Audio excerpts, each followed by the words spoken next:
we're back. Okay, so I am here today. I'm so excited. I'm just doing my little intro again. Welcome to Nikki Nights. I'm super thrilled for my guest today because it's somebody that I've been wanting to talk to my entire career. Somebody who I absolutely idolize, look up to. His voice is something that just transports me to another place. My guest today is Michael Cerveris, Tony Award winner. I was just looking up some of his work, but also listening to some of his songs on Spotify. Please do yourself a favor and go over there. But let's see if he's here. I don't believe he is in yet, but oh my gosh, you guys, this is the one. I'm not kidding. All summer, I've been sending my friends text messages like, okay, August 19th is the day. It's the day. And it is. So it's here. Your friend over here on Long Island is excited. Michael's here. I'm here. But for some reason, our internet connections will not link us up. So if there is a God, which I believe there is one, please let this work because I've waited for this chat all summer. Oh my God. Yeah, I mean, I'm praying over here, but honestly, I've been a massive Michael Cerveris fan since I played Mrs. Lovett in Sweeney Todd in high school. And if you don't know, Michael Cerveris was the most brilliant Sweeney Todd. So I have been a massive, massive fan forever. And I'm just thrilled to talk to him and hear about his Broadway experience. Because I've had some interesting Broadway experiences. I've loved my time in Love Loss and what I wore that was off Broadway, and that was amazing for me. I got to work with Pauletta Washington and Anita Gillette, Judy Gold, and Alexis Bledel. We had a beautiful, beautiful cast. And then one of my other off-Broadway experiences was not that great, but you live and you learn, and it makes you cherish the ones that are really, really great. So it made me go, oh my gosh, Love Lost was just the best time ever that I had off-Broadway. So Broadway is one of those things, though. People always ask me, do you want to do Broadway? Would you do it? I'm like, yes, oh my gosh, of course. The right role. I think that's for me. I would want to play, because I wanted to play Tracy on Broadway. This is nothing new to you guys. We all know this. But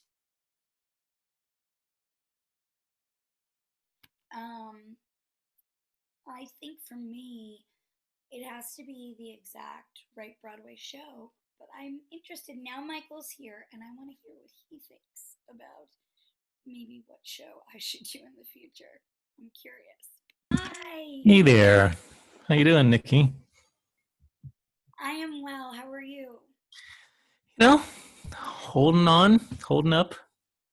I know, it's like that Wilson Phillips song, Hold On for One More Day. Exactly. And another day, and another day, and another day. So I was just looking at your icon, West Virginia grown. You are from West Virginia. Can I just say, I spent some time there. It's my favorite state. Really? What part of the state were you in? We were in Buckley. Okay.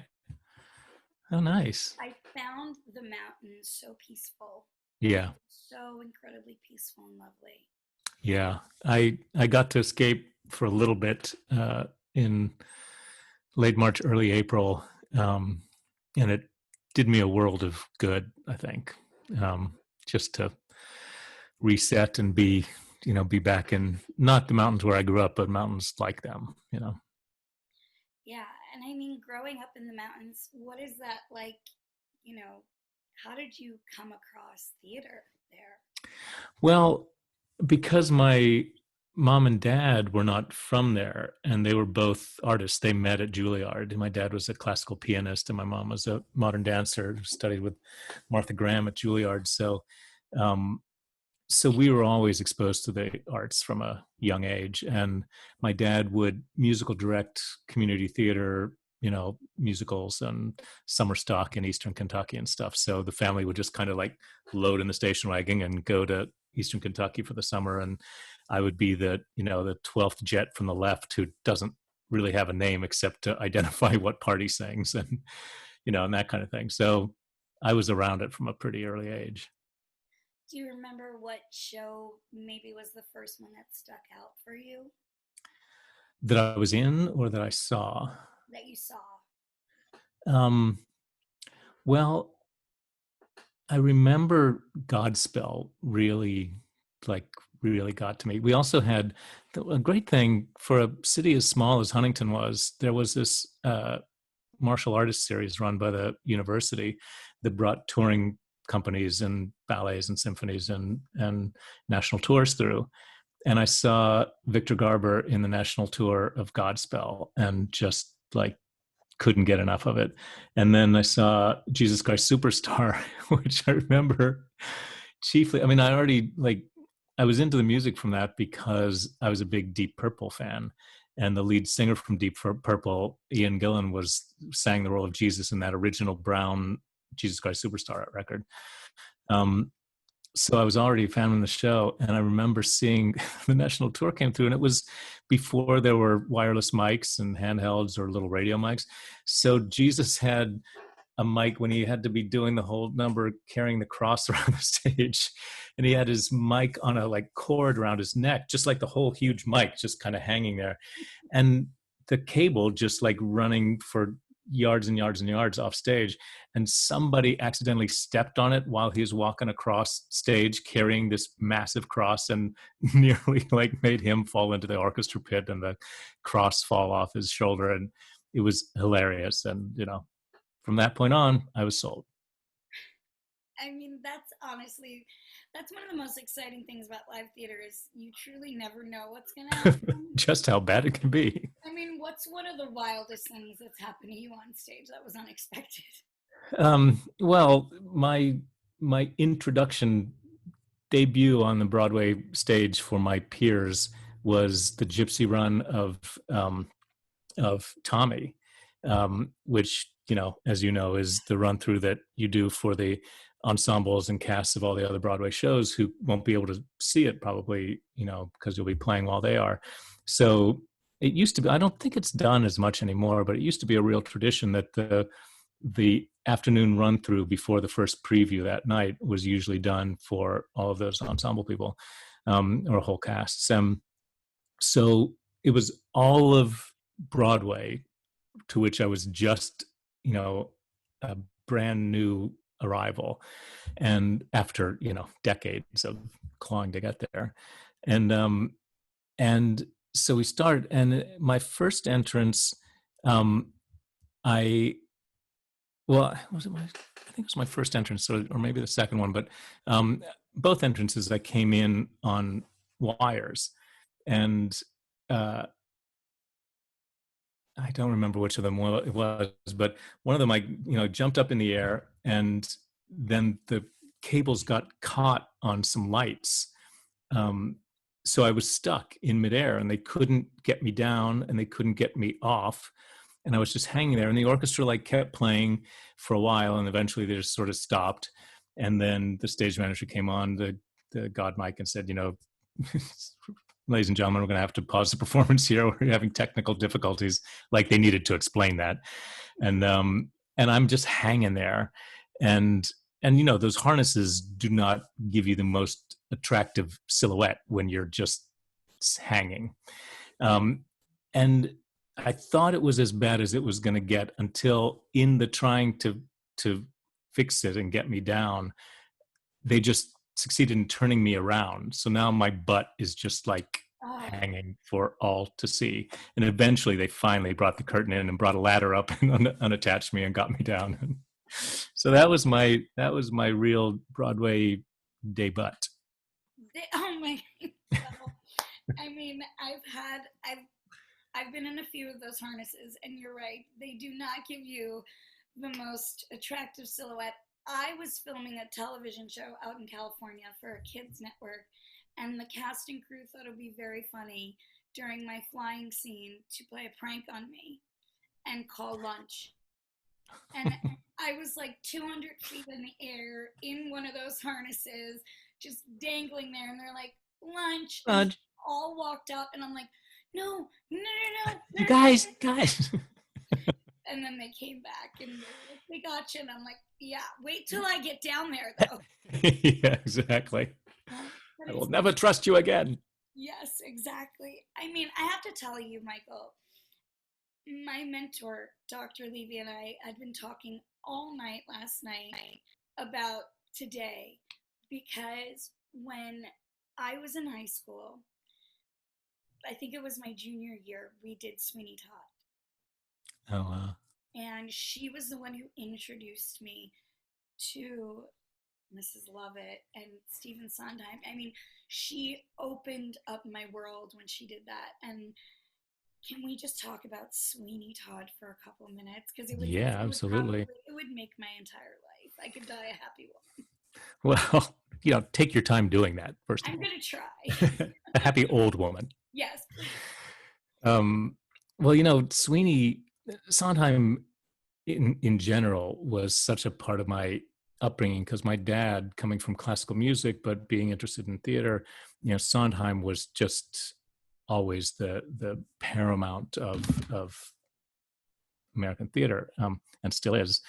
And so I remember sitting in the living room when he came home with the little night music LP and sat me down and like talked me through what was going on musically through the whole thing. Maybe didn't talk me through all of the, romantic aspects of what was going on, but musically, told me what was going on. And so when I took my first trip to New York with my family, he got tickets for this new Broadway show that Sondheim was doing that was in its final week of previews. And it was called Sweeney Todd. And we sat in the next to the last row of the then Uris, now Gershwin Theater. So anybody who's been to Wicked on Broadway knows how far that is from the stage. We were like way up in the nosebleeds. And when that whistle went off, I was just like chilled and riveted and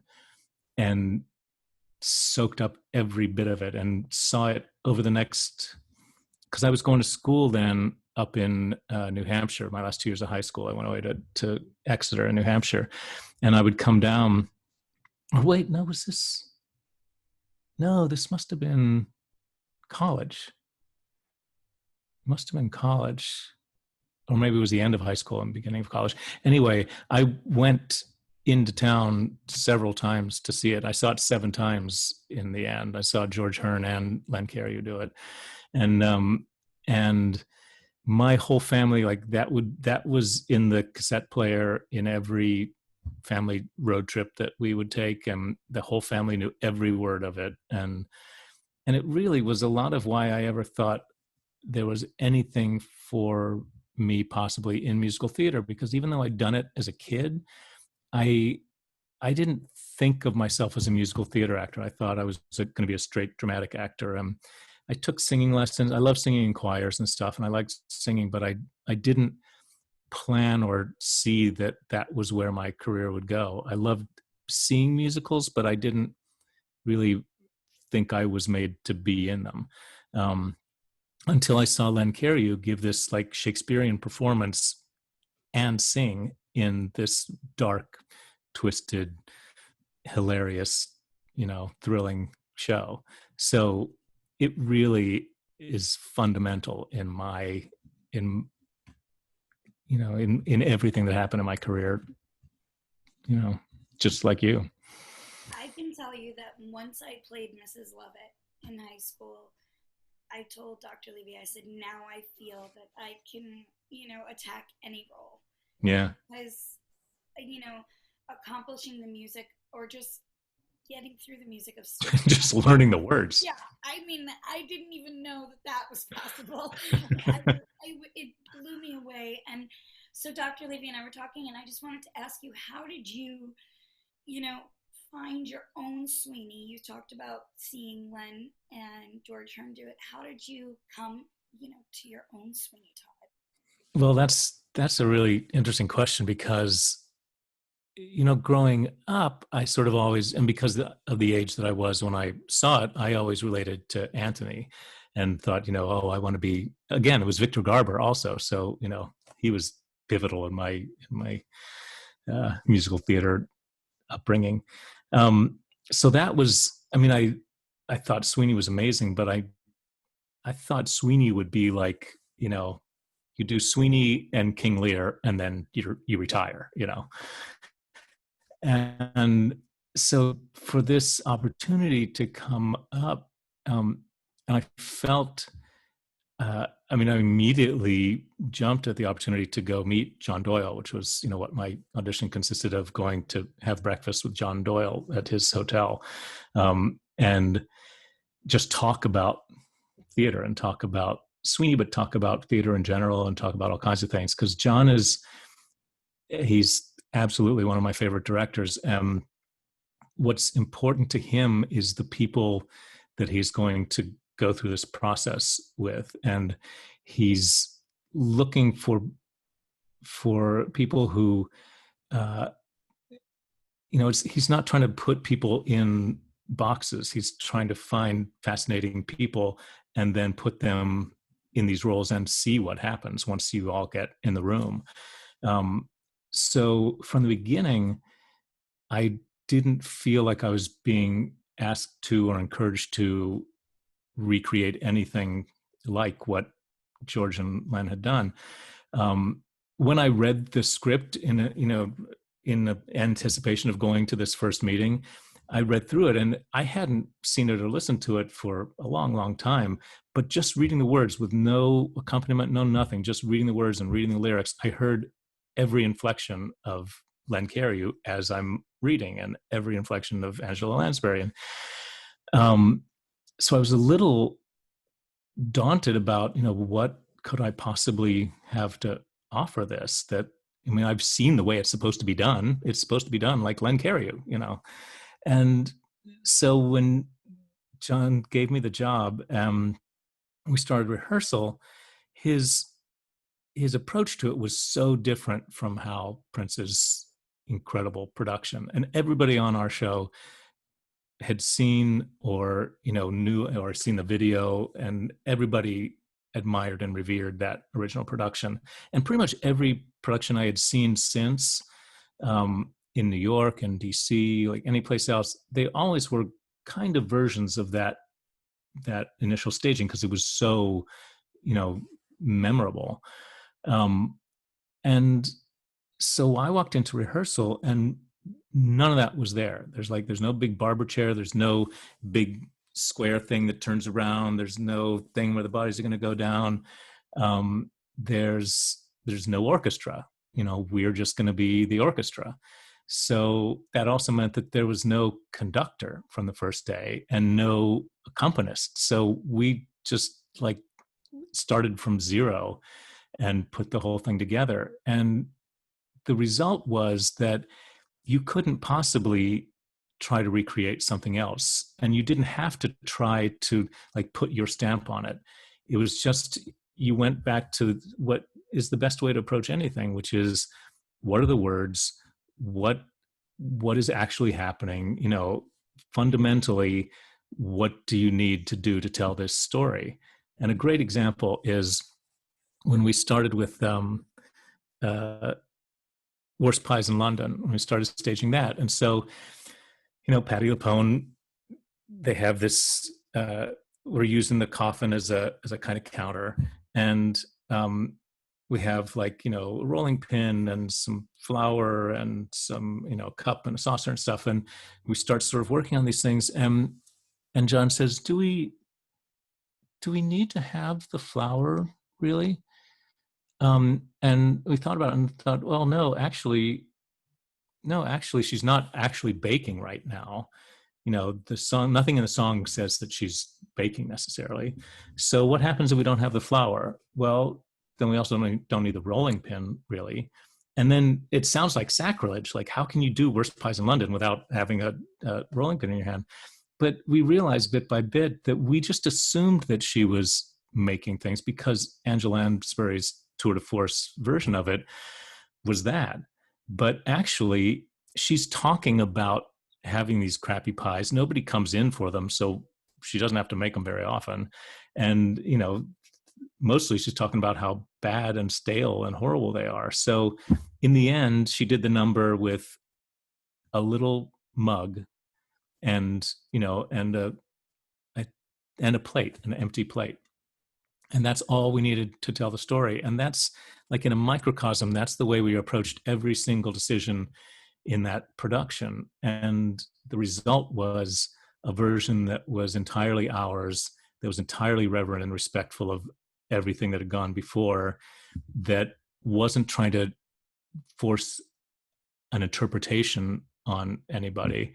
And it just was like organically what this version of these people telling this story was. And thank God, because anything other than that, I would have been crippled with my own failure to live up to the version that I had in my head of Len Cariou and Hal Prince's version.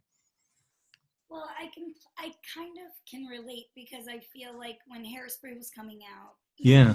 everybody was like, I think they were expecting me to maybe do Marissa's version or Ricky's version. And I remember Adam Shankman, our director, saying to me, I want you to listen to Leslie Gore and Ronnie Spector.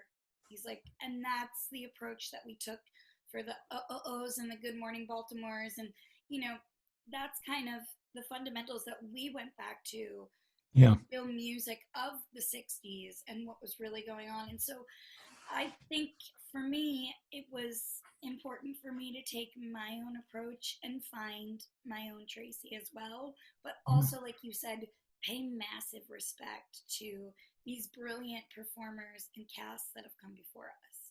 Yeah, absolutely. I actually got my agents to find a contact for Len Cariou, and I wrote him a letter and said, I just want you to know, whether you ever come to see the show or not, how much I admire you and how much I still revere that production, which I saw 7 times. And if you ever do want to come, I'd be delighted to get you tickets and whatever you want. But I just want you to know that I in no way think that I'm replacing any of that. And he wrote me a really sweet note back and said, of course I want to come see it, and I can't let you buy me tickets because then I won't be able to bitch about you behind your back. So Oh my God.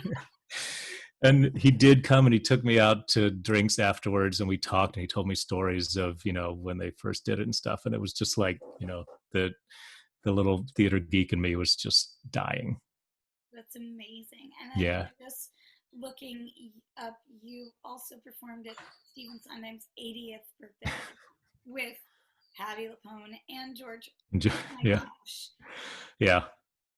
I also got to do it in that, he had like 90 80th birthday concerts. And I got to do a similar thing with doing Pretty Women with Len Cariou at another one at another time. So I got to sing with both Sweeneys. I got to kill both Sweeneys.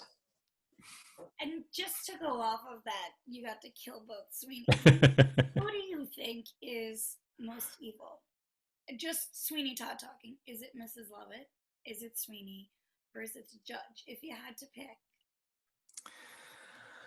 Well, I think,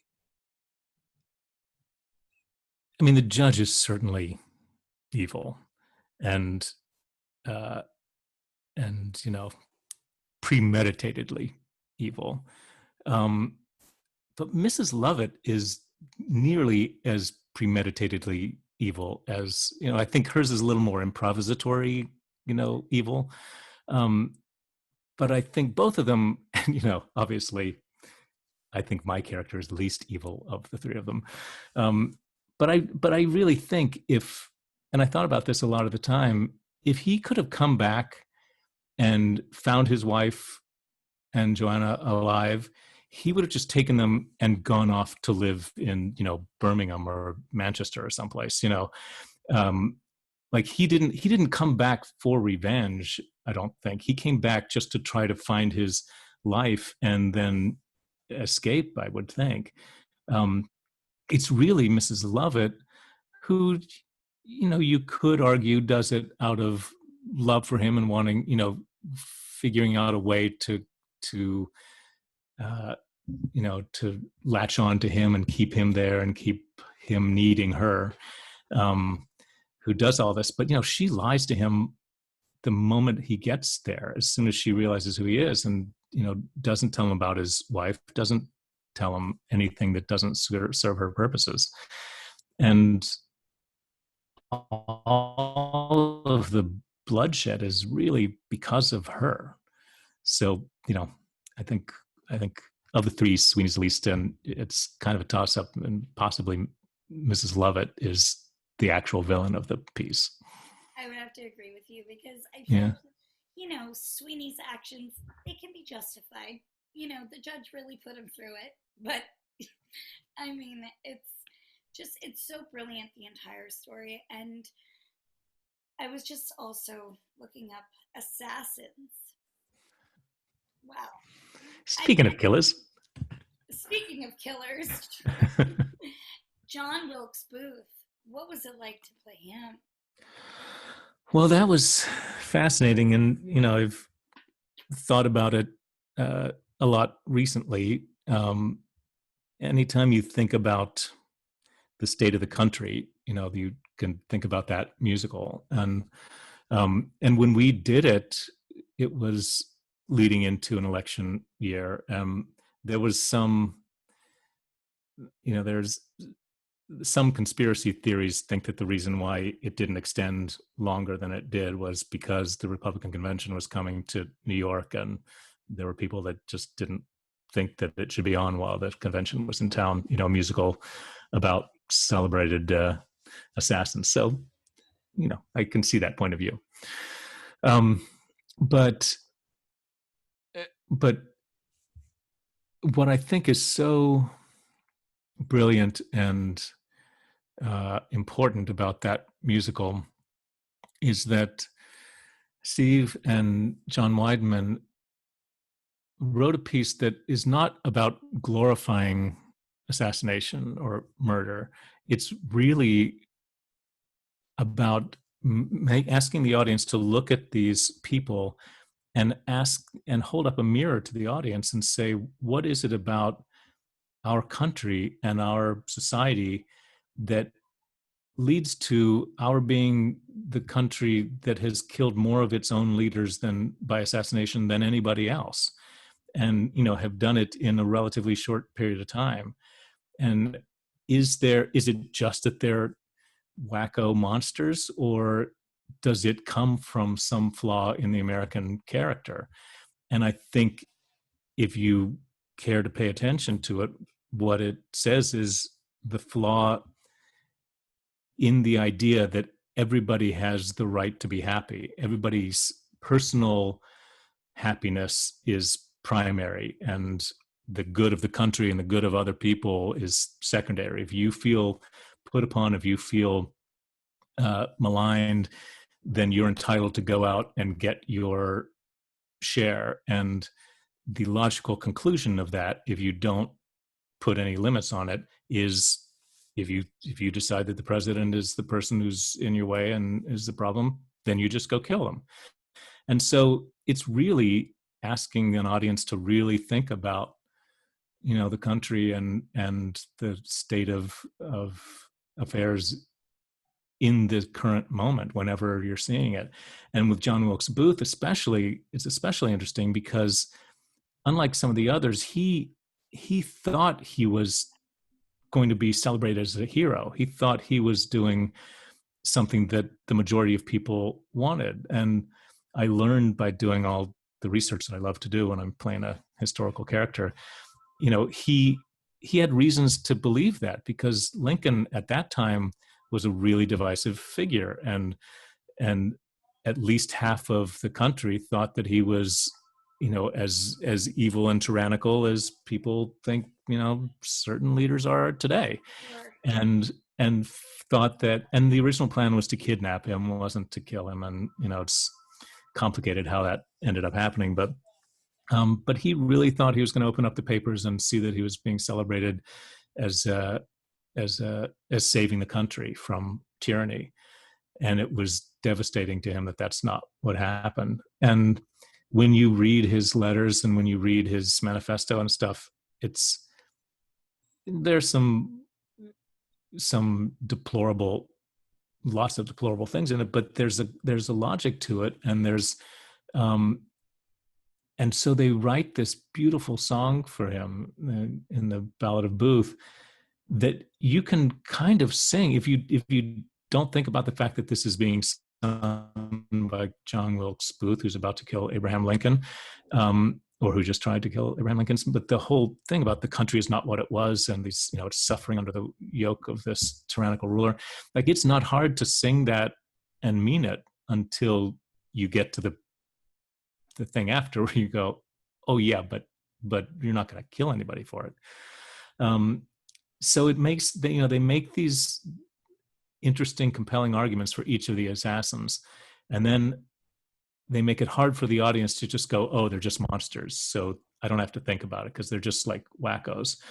And hopefully, if it's a good production and the audience is willing to go there, it really makes you think about what's my part in propping up the systems that disenfranchise people and that leave people feeling this way, or that encourage people to think you got to get your own and look after yourself first, and your family, and just trample on anybody else.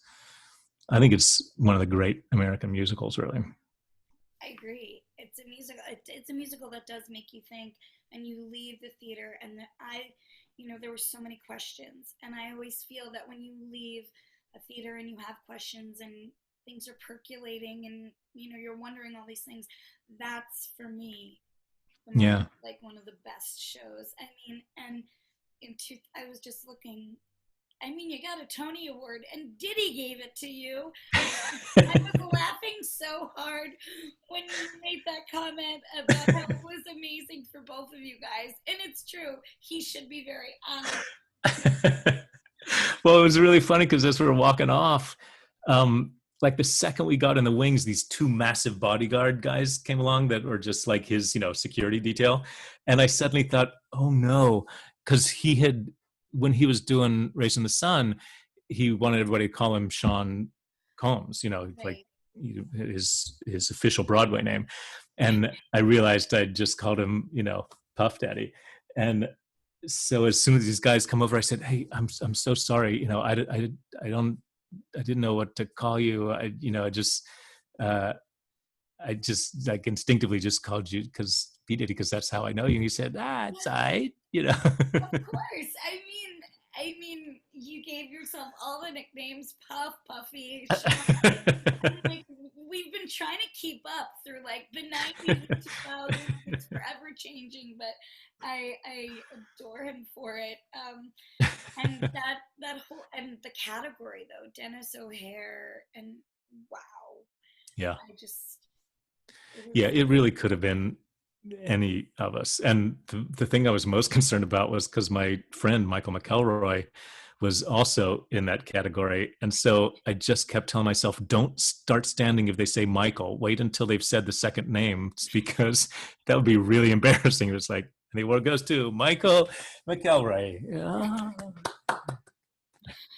I have to tell you, it's weird. The only time I've been nominated for like a big solo award like that, there was no award show because it was the writer's strike.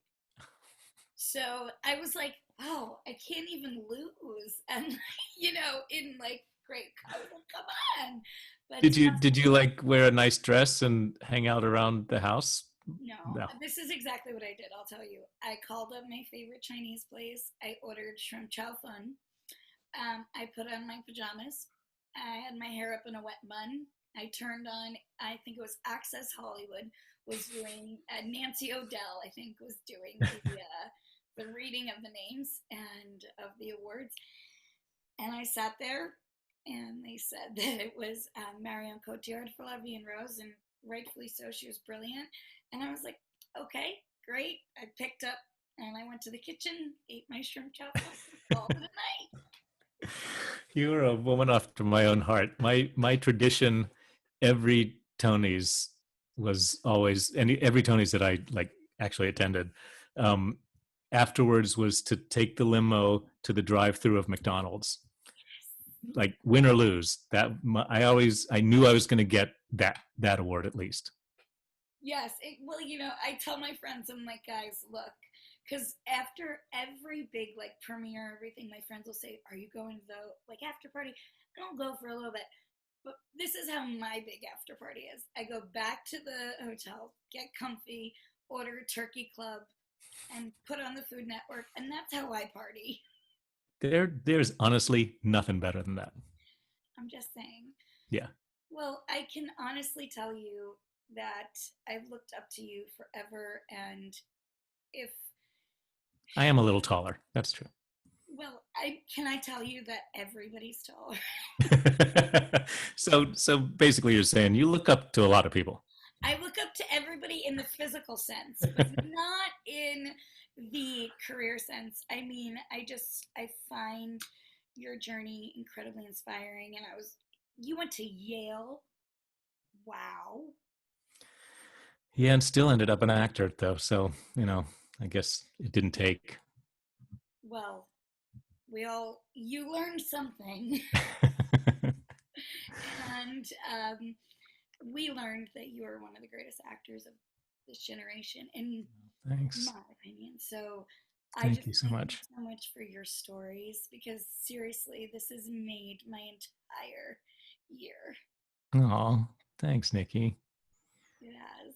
Just going back and being able to, because for me, Mrs. Lovett was very much that role that kind of really made me see that I could play Right. different things and try different things. And I don't think I maybe would have ended up maybe in this line of work as soon as I did, Hmm.